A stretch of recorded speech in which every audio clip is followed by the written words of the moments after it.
Morning friends, this is author Prakash and you are watching source of knowledge.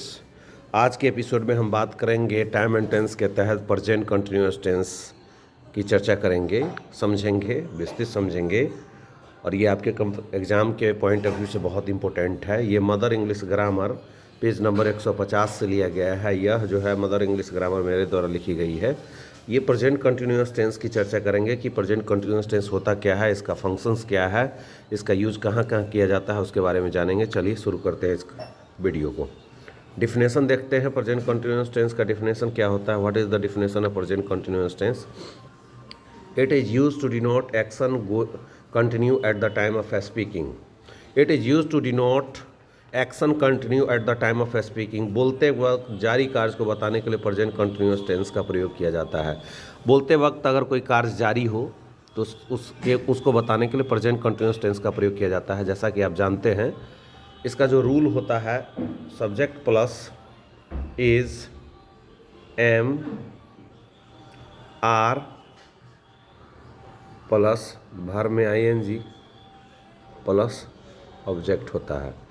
बोलते वक्त जारी कार्य को बताने के लिए, जैसे मैं बोल रहा हूँ तो आई एम स्पीकिंग, मैं पढ़ा रहा हूँ आई एम टीचिंग, क्योंकि बोलते वक्त ये काम जारी है। जैसे वह दौड़ रहा है, अभी आप बोल रहा है, उस समय में कोई व्यक्ति दौड़ रहा है तो बोलेंगे ही इज़ रनिंग।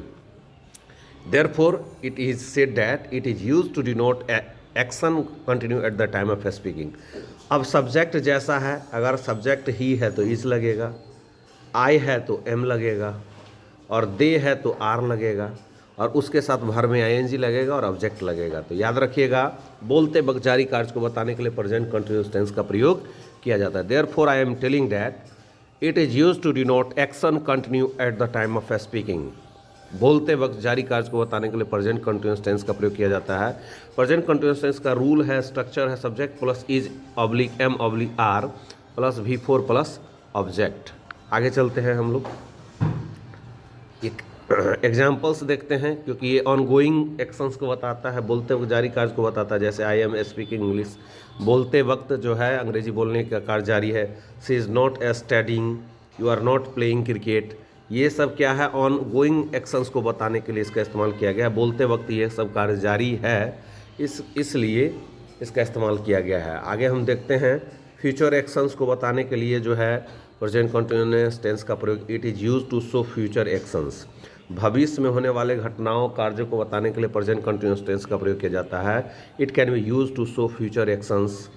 भविष्य वाले कार्य को बताने के लिए प्रेजेंट कंटिन्यूअस टेंस का प्रयोग किया जाता है। जैसे I am going to buy a car next year, मैं अगले वर्ष कार खरीदने जा रहा हूँ, तो यह भविष्य में होने वाला कार्य है और उसे बताने के लिए प्रेजेंट कंटिन्यूअस टेंस का प्रयोग किया जाता है। फ्यूचर एक्शंस के एग्जाम्पल्स आप देख सकते हैं। I am going to buy a car tomorrow, मैं कल एक कार खरीदने जा रहा हूँ। तो ये क्या है कि भविष्य में होने वाले घटनाओं को बता रहा है, फ्यूचर एक्शंस को बताता है present continuous tense. Radha is going to marry next year, अगले साल राधा शादी करने जा रही है। Seema is going to buy a sari next week, अगले सप्ताह सीमा जो है साड़ी खरीदने जा रही है। तो आप देख सकते हैं, ये सारे के सारे एग्जाम्पल्स ये शो कर रहे हैं फ्यूचर एक्शंस, भविष्य में होने वाले कार्य को शो कर रहे हैं, इसलिए यहाँ पर future continuous present continuous tense का प्रयोग किया गया है। सॉरी फ्रेंड्स, देख लीजिए। एक बात ये जो है ट्रिक है दोस्तों, याद रखिएगा कि eight the moment, at the present और नाउ, ये तीनों शब्द आपको कहीं पर भी दिखाई दे और आपसे पूछा जाए कि करेक्ट टेंस फॉर्म सब भरिए, तो यहाँ आपको क्या यूज करना है, प्रेजेंट कंटिन्यूअस टेंस का यूज करना है। अगर किसी वाक्य में, याद रखिएगा दोस्तों, अपने दिमाग में इस बात को लिख डालिए, अगर किसी वाक्य में eight the moment, at the present और नाउ रहे तो उसे बताने के लिए प्रेजेंट कंटिन्यूअस टेंस का प्रयोग किया जाता है। मैं फिर से याद दिला दूं आपको कि eight the moment, at the present और नाउ, अगर किसी वाक्य में एट द मोमेंट है तो वहाँ कौन सा वर्ब फॉर्म होगा, इज एम आर और भर में आईएनजी लगेगा। याद रखिएगा, एट द प्रेजेंट है तो याद रखिएगा इज एम आर और भर में आईएनजी लगेगा। नाउ अगर किसी सेंटेंस में देख रहे हैं और पूछा जा रहा है कि वर्ब फॉर्म्स यूज कीजिए, तो वहाँ पर भर में आईएनजी और ईजेएमआर का प्रयोग करेंगे, क्योंकि याद रखिएगा eight the moment, at the present और नाउ, सिर्फ और सिर्फ इन शब्दों का प्रयोग प्रेजेंट कंटिन्यूअस टेंस में प्रयोग किया जाता है। अगर किसी वाक्य में, अपने दिमाग में लिख डालिए, अगर किसी वाक्य में eight the moment, at the present और नाउ रहे तो उसे बताने के लिए प्रेजेंट कंटिन्यूअस टेंस का प्रयोग किया जाता है। याद रखिएगा दोस्तों। इसका एग्जाम्पल्स देख लेते हैं। यहाँ पर देख लीजिए एग्जाम्पल्स दिया गया है, now I am reading a book. अब यहाँ नाउ दिया हुआ है, एम रीडिंग नहीं रहेगा, और यहाँ पर आपको ब्रैकेट में रीड दे देगा, तो पूछेगा क्या भराएगा, तो एम रीडिंग आएगा। क्यों एम रीडिंग आएगा? क्योंकि यहाँ पर नाउ आ गया है, नाउ के रहने से ये प्रेजेंट कंटिन्यूस टेंस का निर्माण हो रहा है। एट द प्रेजेंट है तो क्या हो जाएगा, he is working hard.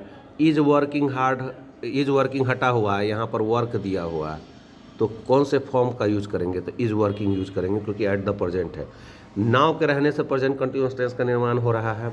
At the present के रहने से प्रेजेंट कंटिन्यूस टेंस का निर्माण। एट द मोमेंट भी अगर रहे, at the moment she is playing कित। अब इज़ प्लेइंग इसमें नहीं रहता और सिर्फ प्ले रहता, तो आपको कौन सा फॉर्म यूज करते, तो इज़ प्लेइंग लगा देते इसको, जैसा कि इज़ प्लेइंग लगाया गया है, क्योंकि इसमें एट द मोमेंट लगा है। तो याद रखिएगा, किसी भी सेंटेंस में आपको नाउ, एट द प्रेजेंट या एट द मोमेंट रहे तो उसमें प्रेजेंट कंटिन्यूस टेंस का निर्माण किया जाता है दोस्तों।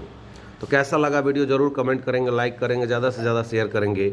अगले एपिसोड में हम इसके वर्कआउट, प्रेजेंट कंटिन्यूस टेंस के वर्कआउट है उस पर चर्चा करेंगे। ज़्यादा से ज़्यादा शेयर कीजिएगा दोस्तों, क्योंकि आपका एक प्रयास, एक जो है सहयोग जो है बहुत आगे बढ़ा सकता है। और मैं प्रयास करता हूँ, पीपीटी बनाने में टाइम लगता है दोस्तों, तो सहयोग करें, ज़्यादा से ज़्यादा शेयर करें इस वीडियो को।